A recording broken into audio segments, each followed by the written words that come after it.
Hey, what's up everybody? This is Sam from Zroda Bet. In this video I'll be doing my full card predictions, bets and picks for UFC on ESPN 25, Ige versus Zombie.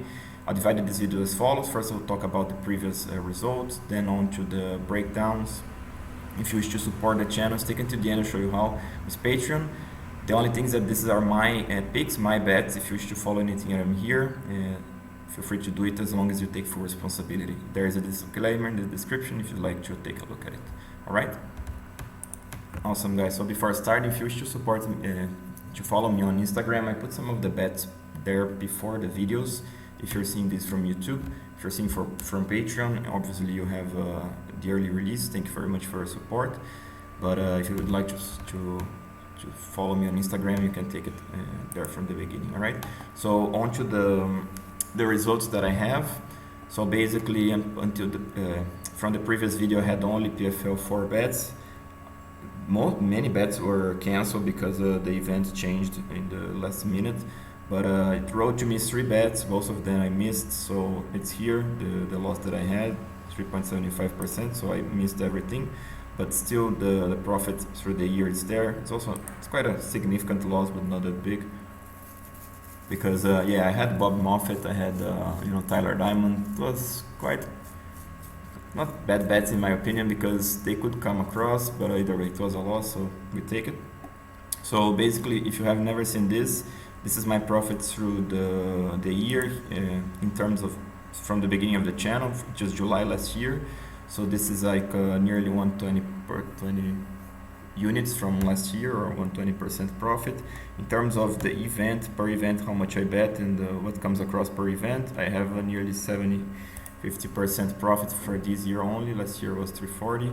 Then the stats here on the accuracy of the picks of when I bet the juices, when I bet the dogs. All right, and I separate these things also in charts so you guys can see it more visual. What's the profit per month and how I'm evolving through time. All right. If you'd like to have access to all of this plus the material that I'm going to show, it's also part of the Patreon. All right. So on to the picks and the bets between Wellington Turman versus Bruno Silva. This is not the Bruno Silva from flyweight. It's another Bruno Silva. This is Blindado.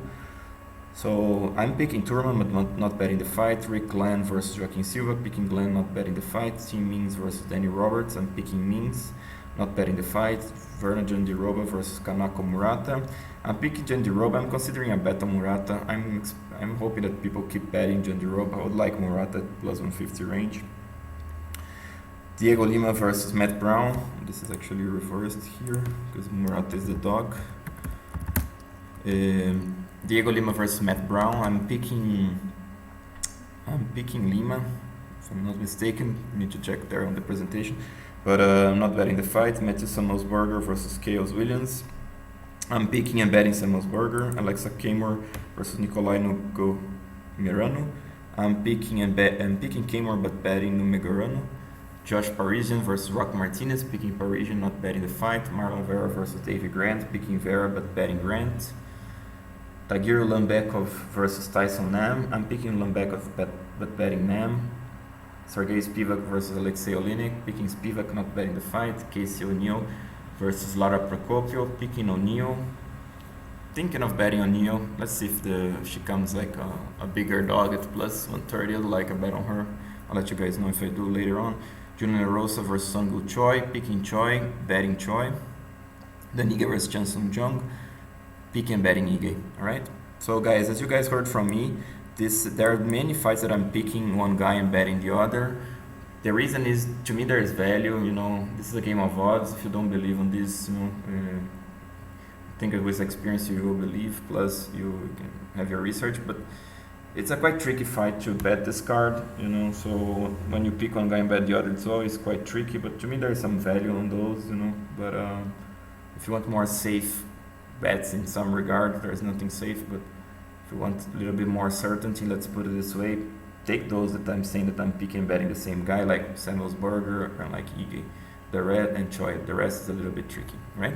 So on to the breakdowns. I'll do my best here to try to make this concise.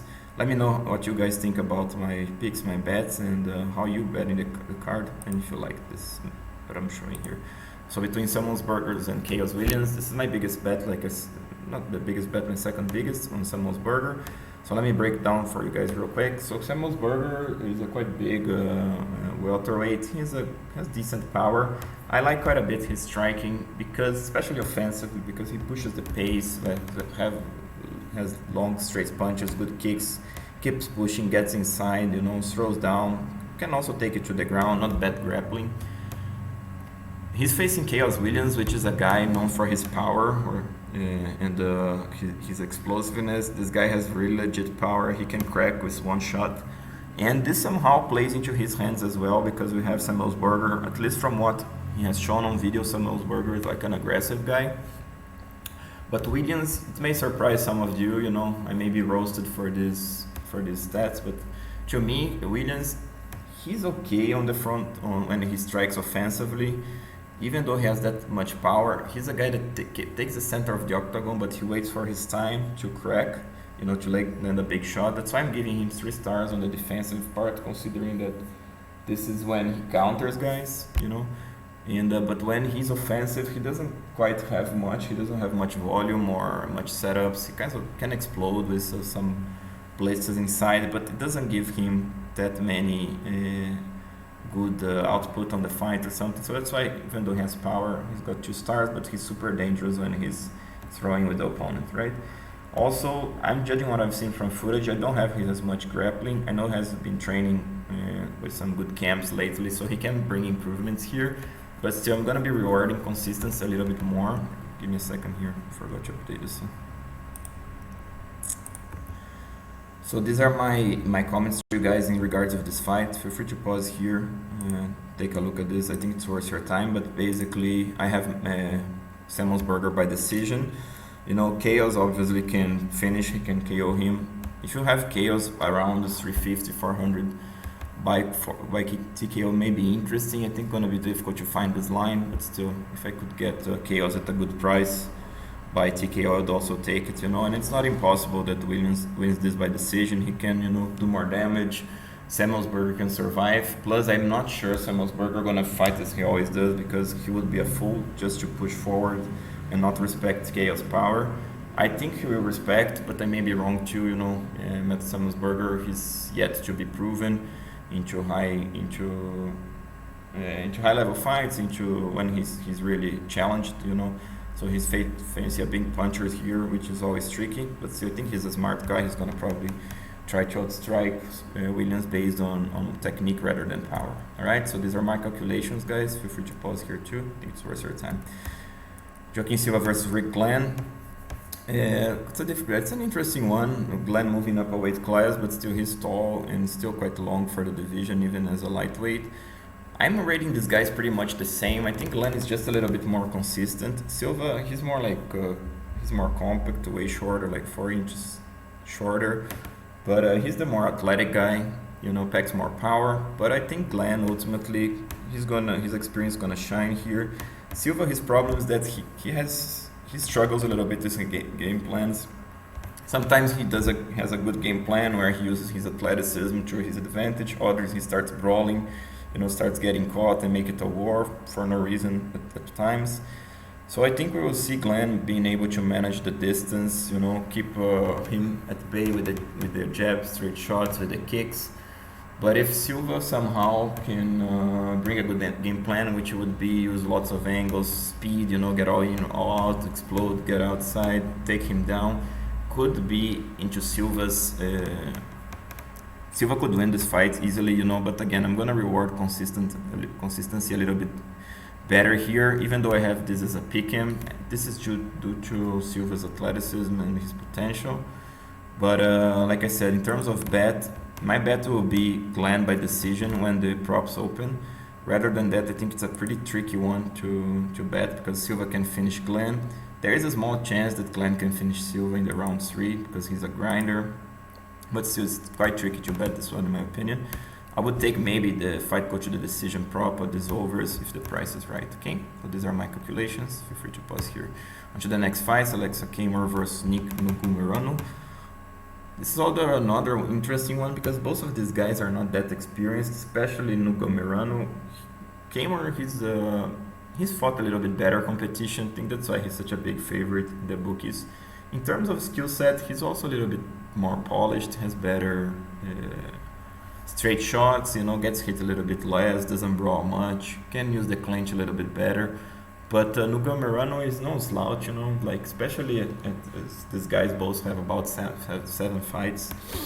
It's an interesting one in my opinion because Nugumereanu has a long layoff and he's training in. He changed it up his training, has good training partners now, so he can bring massive improvements himself. Becomes really tricky in my opinion because both of these guys are tough. They are very young. So it's another fight that's quite chaotic and quite difficult to predict. That's why I was telling you guys that this card is a little bit difficult to bet, But like I told you guys, to me, there's many questions to be answered here. It makes sense a bet on Nugumereanu at plus 200 range. Even though I'm picking Camur, I think Camur could, do a little bit more, land more shots using straighter shots. He does a good job on the clinch. He could take Nugumereanu down, but like I told you guys, I think Nugumereanu gonna bring improvements. He's a tough guy. He's gonna bang, and he could go his way, especially if he can crack early. Actually, this fight may come down to who can land heavier first, which is tough to tell, but could be Nugumereanu. So again, guys, there are so many questions to be answered. That's why to me, it makes sense a bet on the dog at plus 200. All right. So I will also be taking a look on these prop bets. That the fight goes to the decision, even though I think it's expected that this does not go to the decision because both of these guys are fairly aggressive, and if they stand and bang at each other's face, someone's gonna go down. But still, I think this could go to decision, and if it does, and the price is right, I would like that bet too. So feel free to pause here. Feel free also to pause here on my calculations. I think this is worth your time. Lara Procopio versus Casey O'Neill. It's a good one in the women's strawweight division. Procopio is like she's more like a grappler, but she has improving quite a bit on the hands lately. Especially after Karol Rosa fight, which is quite passive. She picked up a little bit the aggression. Not bad with the striking. Even though she's quite short. She doesn't have much power, much speed on the feet. But still on the defensive part, she does a pretty good job. She's not that easy to hit. She times well. But she shines on the ground. She's a good BJJ player.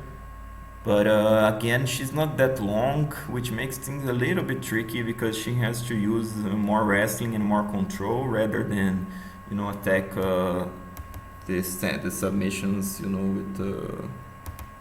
with triangle arm bars. A little bit more difficult to catch if you are not, too long. But still, she has a legit black belt and she has so much experience that she deserves the good rating, even though she's not a great wrestler. I can say quite similar things about Casey O'Neill, even though I like her striking a little bit better. She's still quite green in her career. She has to acquire more experience, but still she's doing a good job, which is quite impressive at this age. She's quite composed in there with good straight shots. She's not that easy to hit, so I'm giving the edge on O'Neill. On the feet, she's also longer. She hits harder. She's also a good grappler from the top position. She has good control, not bad wrestling. She can attack, take the back. She may even try to grapple with Procopio, which gonna make things interesting. From the top, she could even make it competitive and use some ground and pound, do better from the top. But if she gets taken down, then it's gonna be a problem. So we'll see what's gonna happen. It's quite another tricky fight to call and to bet because both of these girls, again, not that much experience, even though Procopio has a little bit more. But O'Neill, she's a bigger girl here. She's longer. She's pretty tough. She proved her heart. She's getting 5-star here. I think she's really one of the biggest girl with the biggest heart. So that's why she's getting pretty well rated there. So I'm going with O'Neill. Let's see what's gonna happen. By my calculations, she's a little bit. She has more chances, especially if she can keep it on the feet. But again, she's fairly inexperienced. She may try to take Procopio down just to prove a point, which would be pretty dumb in my opinion. But she may do it, and like I said, even if she does it from the top, she has a good chance to do better than Procopio. But if she grapples too much, Procopio can reverse the position, hold her down. then could be a problem. That's why it's quite complicated again to bet this one. But O'Neal by decision, I like this. I would like this bet. She's the underdog now, so O'Neal by decision probably gonna come down to what I would like here, plus 200. So this is probably gonna be my bet on this card. But or if people keep betting Procopio, I would also throw O'Neal in some parlays and in the straight bet. I'll let you guys know. Okay, these are my calculations. Julian Erosa versus Seung Woo Choi. Another tricky one to bet, in my opinion. It's interesting that the line is opened up with Erosa as a favorite. When I took the bet, Choi was the dog, not Choi is the favorite. I understand why. Choi is like a little bit more composed on the feet, has better straight shots. Erosa has a massive experience. He can make it this quite tricky because he pushes forward. He likes to be the aggressor, but he exposes his chin. He doesn't have much defense when he strikes. Leaves the chin out there. But again, his experience, he's quite dangerous. He's a big guy for the division, so is Choi, by the way.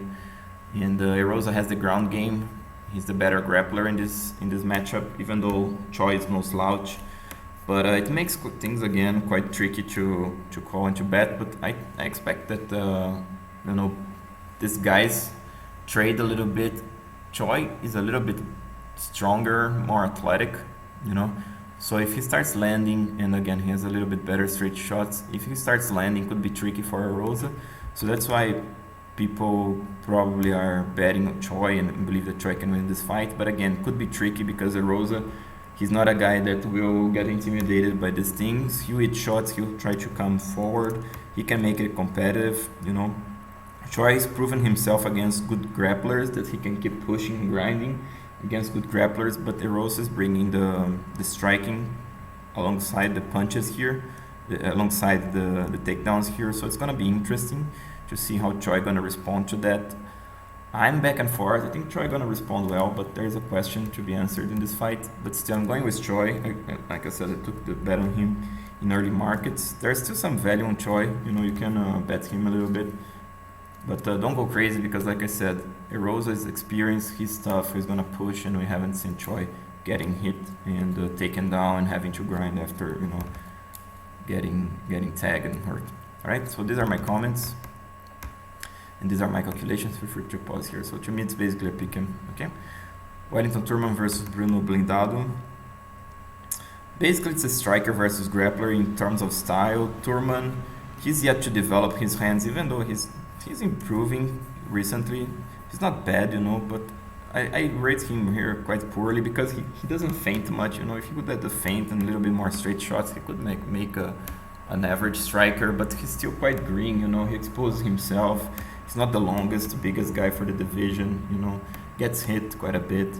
But he has a good ground game, but he struggles to bring it there. Not the best wrestler. He basically go for body lock, try to muscle guys down, which is quite, it works at low level, but becomes difficult at highest level. Now Bruno Blindado is making his debut in the UFC. Pretty good striker, even though he's quite a wild striker. He's not too technical. At least maybe he has even a technique, but he fights based on power. So he swings hard, he lips inside, throws big shots, knees. And but he's a pretty good striker. He definitely has the edge here. If they start banging, he has more power, more technique. And also he has quite good takedown defense, not easy to hold down, even though he's not technical. He lost 5 by submission. So this could be Turman's fight in this regard. But again, it's quite tricky to call because I think ultimately it's quite tough to call, especially because Turman, he has so much heart and he's so young, still 23, gonna keep pushing. And Silva may crack him in the beginning, but then start getting taken down, which will make things tricky to the judge's eyes, So let me just fix this one again. So like I said, the pick is here is Turman by decision. I think he can push the pace, he can make it interesting, trying to take Silva down. He can even complete, even though he has to use lots of muscle, as he doesn't have much technique. He can make it and hold Silva down. I don't think he submits Silva.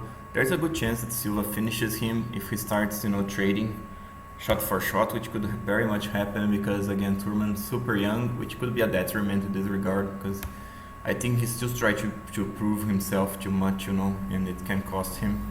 here getting KO'd. So I would like to get a bet on Silva by KO. If I could find him at plus 300, plus 350 range would be interesting in my opinion, right? So these are my calculations. Free to pause here.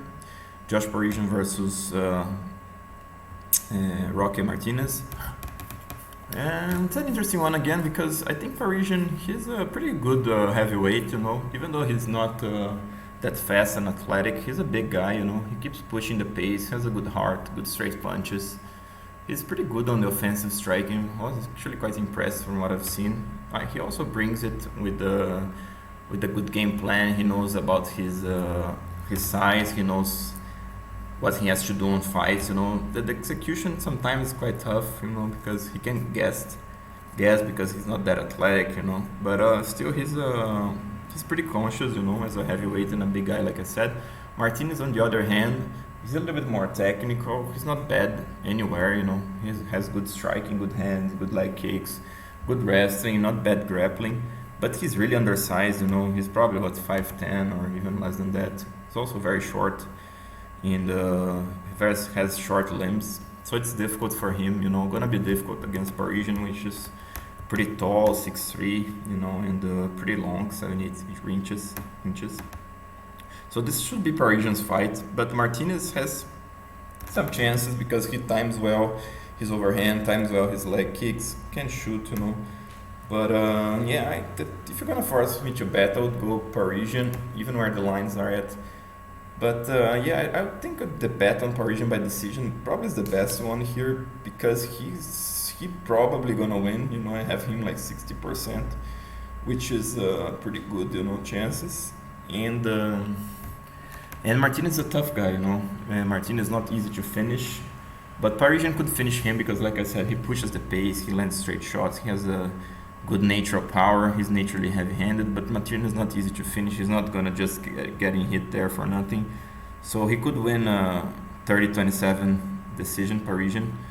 And to me, the best bet here is probably Parisian by decision, but Parisian can finish him. So be careful if you're gonna take this prop bet, not throw too much money. And also, Martinez by decision may be interesting too because he's probably gonna be a heavy underdog here, which makes him a prop bet by decision on him quite interesting because Parisian has good chin, and Martinez, even though he tries to throw his intent, he's not the biggest guy, so he doesn't pack that much power as well, right? So these are my calculations. I think Parisian should win this one by decision, and decision prop bets on him, maybe TKO, and Martinez by decision. Well, could be as a cover bet, or you really try to make some money on Martinez. To the next fight, Virna Jandiroba versus Kanako Murata. Let me fix this one, is also outdated. Okay, so between Kanako Murata versus Virna Jandiroba, another interesting one. This is a high-level fight in the women's strawweight division. Jandiroba, she's improving her striking. She has improved quite a bit in her last fight, but still I'm judging here from the average. She's a little bit behind. She used to have a very slow overhand. Her straight punches became a little bit better, but still not there. I'm interested to see which improvements she's gonna bring in this fight, to see if she can catch up. But she's a ground specialist. She's very dangerous with her BJJ, both offensively and defensively. She attacks, she's very active, keeps attacking, very tricky, she's patient, so she's a really high-level BJJ player. She's super dangerous on the ground, with the ground and pound, etc. She knows what she has to do in fights. She's a quite tough girl for the division. I can say the same about Murata, even though she's way shorter here, has a quite significant reach disadvantage, but she's fast, she's powerful, athletic, and she has high-level wrestling now. She can take it this whatever she wants by using that wrestling, but it could be tricky because Jandiroba is the better grappler. Murata has to be very smart on this fight. She cannot make many mistakes, because if she makes a mistake when she attempts the takedowns or when she's trying to grapple, Jandiroba will sweep this, will take her back. So it's a very tricky one for Murata as well. As good as she is, It's a difficult one for her, but I think she has proven herself in her fights. She doesn't have that many mistakes. She could outstrike Jandiroba. So again, one more tricky fight, guys. I think Jandiroba by decision is probably the safest pick. I'm expecting that she improves a little bit on her striking, and Murata has to be a little bit more careful when she's going to shoot, how she's going to shoot, and she's also has to be has to use only safe positions, which doesn't give her many passes, this type of things, not to risk against a high level grappler. So I think Jandiroba also can keep the. She knows that she has the range here. She's probably gonna implement a jab, try to keep Murata at bay. But it's still gonna be tricky because again, Murata has more experience striking. He's the better striker on paper. He's the better wrestler. So she could also make it tricky, take Virna down in the end against the cage for her not to grapple. So back and forth again. One more very difficult one. By the look of it, it makes sense to bet a Murata, at least as per my calculation, because to me it's a pick-in again. But I would like Murata by decision because I think it's very difficult that Murata finishes Jandiroba. Jandiroba could submit Murata, but it's also not that easy. Murata doesn't make many mistakes that wouldn't give her the submission. So again, another tricky one. These are my calculations, guys. For the decision, could go either way. Like I'm favoring Virna a little bit just because of the submission threat. But again, another tricky one. All right. On to the next fight. Marlon Vera versus DaneyGrant. It's a good one again. Pretty interesting. To me, this one will depend a lot on Chito Vera, because this guy has so much talent, but he rarely shows up at his best. Maybe he shows at his best in terms of shape and skills, but he never performs at his best. And sometimes he takes the first round off, sometimes he comes aggressive and then he takes the next round off. So it's quite, he's a little bit inconsistent throughout the fight, and could be tricky against a guy like DaneyGrant that it's quite the opposite. He always, brings it, he always brings everything he has into the cage, has improved a lot his striking throughout the years, He's evolved in a quite interesting striker. He's not too much standard. He's a little bit more hooks than average, But he swings with intent. He times it well, throws a lot to the body. So between the striking, I think I could arguably have Grant as the favorite just because he has more volume, And Vera, he gets hit, I think, a little bit more than Grant, Or at least he doesn't counter as much. So Grant's a little bit better, in this regard. He times guys a little bit better. But like I said, guys, Vera has so much potential. When this guy starts moving forward, it's really dangerous. He's creative with the kicks, with the liver shots, with the straight punches. He can use clinches with the knees, with the elbows. So he's a way trickier, way more talented, and he's younger too. So he should win this fight. But like I said, if I'm gonna reward consistency, I would have to go with Grant. But I'm putting a little bit more weight on Vera because I think there is this chance that he can shine. He has this flash of greatness. So I'm going with Vera by decision. But again, another very tricky one to bet. I'm betting Grant on this one because he's a plus 200 dog, and to me it makes sense in this case. To pay the price to see whether Vera gonna really show up, and I know that DaneyGrant will show up, So it's interesting to bet Grant, in my opinion, here, even though it's quite tricky. Vera could win this one. I have him as winning by decision. He also can win in the round 3 because if he start pushing, Grant is a tough guy. It's not gonna be easy to finish Grant, but at some point I think Vera will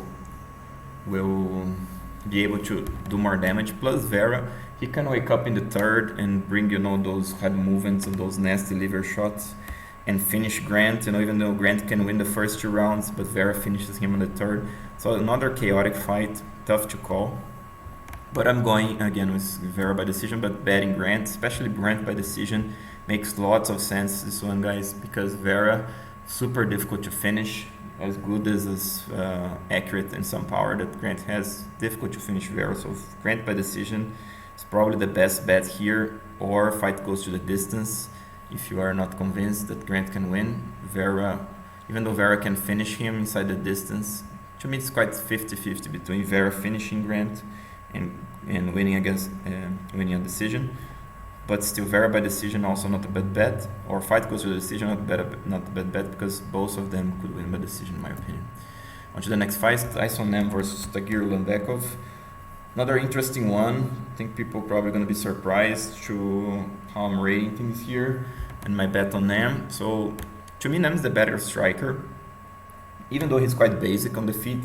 As Joe Rogan once said, it's awesome basics, not about Nam, but about other fighter, don't remember whom, but that had pretty good basics, So he's an awesome basic fighter, 1-2, with the left hook to the head and to the liver, but it's very difficult to deal with this guy. He's big, strong for the division. It's not easy to take Nam down. He's good both on the offensive and on defensive striking. Even though he doesn't throw that much, he keeps always feinting and makes guys worried that he's gonna crack them with the overhand or push with 1-2. It's not easy to deal against this guy, but the guy that's gonna probably not gonna care about much is Tagir Ulanbekov. Ulanbekov has a good chin. He's a tough guy, He has that sambo wrestling background, super good control, great training partners probably. He has a good chin, so he's not going to be intimidated by Nam's power, and even if he gets cracked, he's not going to be phased by that. He's a guy that's going to keep pushing, so he's legit as well. But to me, so is Nam. I think people overlook Nam because of the age and because of his basic boxing style. Let me fix this one again, guys. Sorry about this. So as I was saying, I think people overlook Nam because of his age and because of this basic boxing style, but this guy is no slouch. He's experienced. He has a good takedown defense. It's going to be difficult to hold him down. He's going to keep pushing. He has a good cardio, has a good chin. Again, same about Ulanbekov. Both of these guys are legit, in my opinion. I think Tagir is the favorite because he could make fairly competitive on the feet. We'll see, because he used to have problems with the chin up, getting hit quite a bit. He can fix that a little bit. Plus, he has the wrestling. Nam has to be careful not to overextend, to get taken down and controlled. He will be careful. But Tagir, he can make it fairly competitive on the feet. He's not a bad striker. He should have the edge because of the wrestling, but to me it's not that much as people believe and as the bookies are showing. I think people are high on Ulanbekov because of the name, because of the Russian roots and the training partners. But to me the bet here is on Nam. I see value on him plus 250. Plus Nam by decision to me would be massive, because I think he's probably going to come as plus 400 by decision, which makes lots of sense to me, betting Nam by decision, because again I think this will be a competitive fight. All right, so these are my calculations. Feel free to pause here. Dhiego Lima versus Matt Brown. Another interesting one. Brown is a veteran. The guy is now 40 years old, but he still got it. He likes to push the pace, of aggressive guy, not a small guy for the division. Still pretty strong, still pretty aggressive, pushes the pace, dangerous, gets inside, keeps throwing. He also has the hands down. He wants guys to bang with him, to brawl with him. He also is pretty well rounded, even though he's obviously on a decline now, but he's still pretty good. He can grapple from top a little bit. He also has good ground and pound. But again, 4 years old, quite tricky always. And we have Lima, which is pretty well-rounded. This guy is tall, he's long for the division. He has some power. He has good BJJ, good wrestling defense. Everything is great except of his chin, which obviously always causes him the fight. He doesn't like getting hit. He has always to be weary not to get hit and get put out. He knows about that. He's careful, but still makes things tricky for him because he cannot really throw with with much intent as he would like. He doesn't risk much, So again, another tricky one. This is a very tricky card to bet, in my opinion. I'm going with Lima by decision. I think he can not outstrike. Brown can push the pace and start getting caught a little bit, getting hurt. Then Lima could control him. I think it's gonna be difficult that Lima finishes Brown by submission. Even though there's a chance that he takes his back with a real naked choke or something, he also can finish Brown with strikes, with ground and pound, like hurting him on the feet and finishing on the ground. Brown by TKO also very much could happen, because again, Lima doesn't have much of a chin. Brown doesn't care to bang. He gets inside and takes his chances, which it would be a good thing in this matchup. But again, guys, back and forth here, tough to call. I'm going Lima by decision, but anything could happen basically. It's probably Brown by TKO would be a good bet if you can catch him at like plus 400 range. Our fight goes to the decision if the price is right, like plus 200, plus 230, something like this. Not be a bad one. These are my calculations. Feel free to pause here. Tim Means versus Danny Roberts. Good one again. You guys probably know these guys. Tim Means the guys that like to take the front foot. Good Muay Thai technique. Keeps pushing. Good straight punches. He likes to get inside. Use strikes at his arm range. Then he slips the counter. Keeps pushing. He's a pretty good flow in this regard. Defensively, he's not the best, not because he doesn't do things right, but because of the style. He holds the ground, tries to slip and rip, which is good, but this guy's now is 37 and he has been in some wars, so it's quite tricky to keep using that style, And but Tim Means is a veteran of the game. He developed his takedowns, his grappling throughout the years. He still struggles from his back, but from the top he can even grapple a little bit or use ground and pound. He's a tough guy. Danny Roberts, more like how to define his style? He's more like a kickboxer. That he likes to use his power punches, which makes things a little bit tricky for him because he kind of tries to fancy himself as a knockout artist.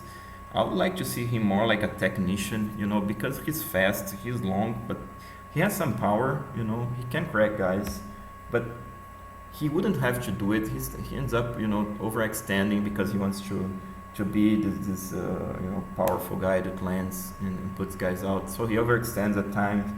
He also doesn't kick much, and he's built to be a kicker. This guy has giant legs, fast feet, very powerful kicker, but he doesn't use that quite enough. So to me, Danny Roberts lacks a little bit of fight IQ, consistency, whatever you want to call it. So that's why I'm picking Means here. I think this favors him a little bit better. He's probably going to be able to get inside, makes Roberts' life miserable at the striking range, arm range. Roberts gonna probably try to crack. Tim probably slips and rips. Roberts started getting hit. I think it's not gonna be that easy to finish Roberts because he starts getting hit. Even though he keeps brawling, he's a quite tough guy. He believes in himself. And Tim Means he has good accuracy, but not giant power. So it could be tricky. Means could finish Roberts obviously, but it's not that easy. So that's why I'm going to Means by decision. But again, another tricky one to bet. I would bet Roberts by decision at plus 400 if I can find. I could even put Roberts as TKO because Means has been in many wars. Roberts, again, it's a detriment in my eyes the way he fights, but he could also put Means out and crack with an overhand or something when Tim Means tries to get inside because he's a big guy himself, tall. They have the same range, so it always makes things tricky. All right. So these are my calculations. Feel free to pause here. Alexei Oleinik versus Sergey Spivak. I think this is the co-main event, but don't roast me for that. I'm not sure the lineup here. So another interesting one, Oleinik. People, if you guys know, maybe you probably know him. He's a guy that keeps pushing the pace like reckless abandon, gets inside, tips the head down, keeps swinging with everything he has.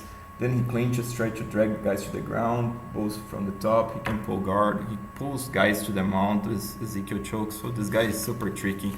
He's the boa constrictor for a reason. The guys go for a choke all the time. Super dangerous there.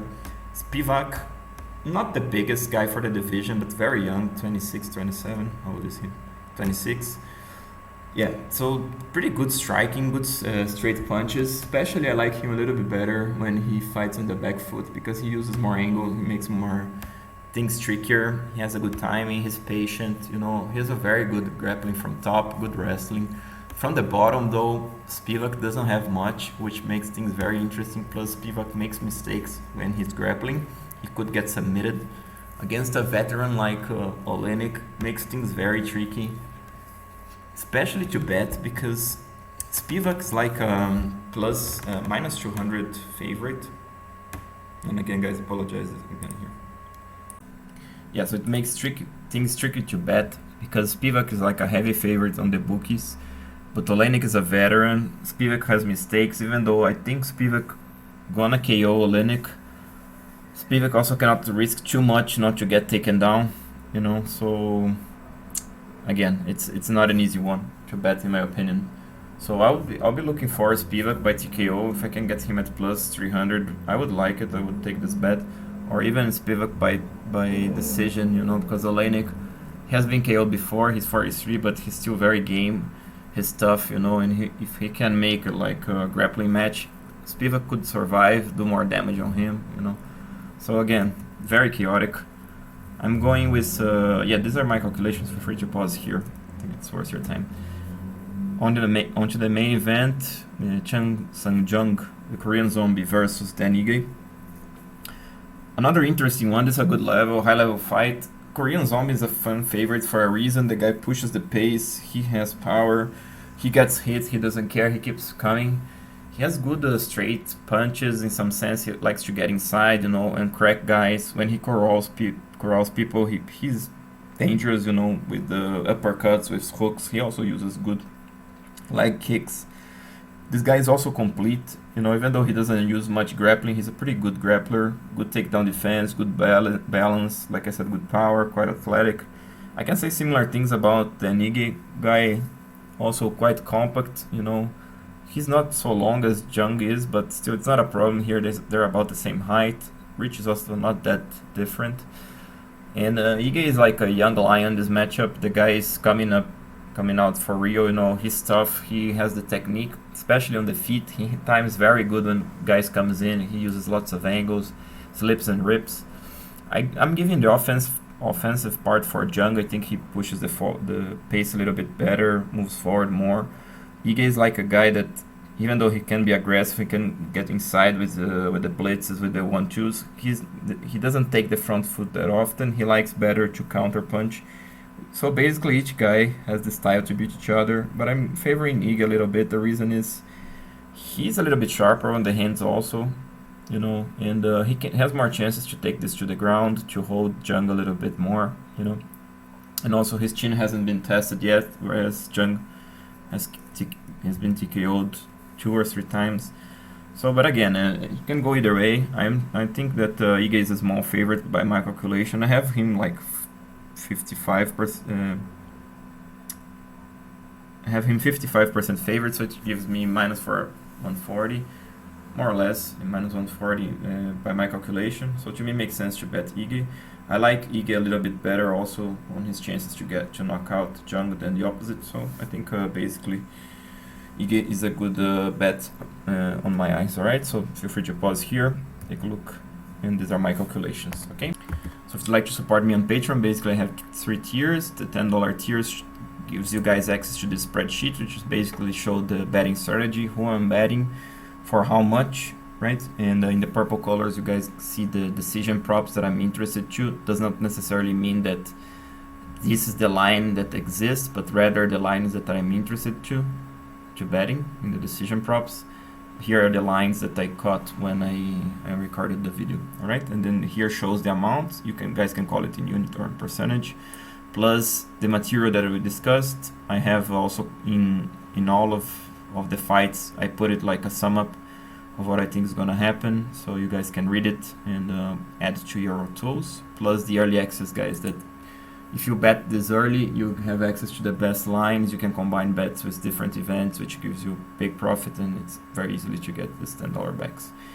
For the $15 tiers, it's a line by line, all props that I'm taking. Just a quick example here on some previous months, you know. So here I'm using I'm showing you guys line by line bets that I took on UFC Fight Night 188 that rendered 6 units profit just on prop bets. And here, so in here, a combination of other 2 events. So UFC Fight Night 189 only on props, I had 0.8 profit, but on the PFL, which was a card that was quite tough for me, I had nearly 2.3 unit losses only on props, right? So this is what comes line by line if you get the $15 tiers. Now for the $50 tiers is basically the same.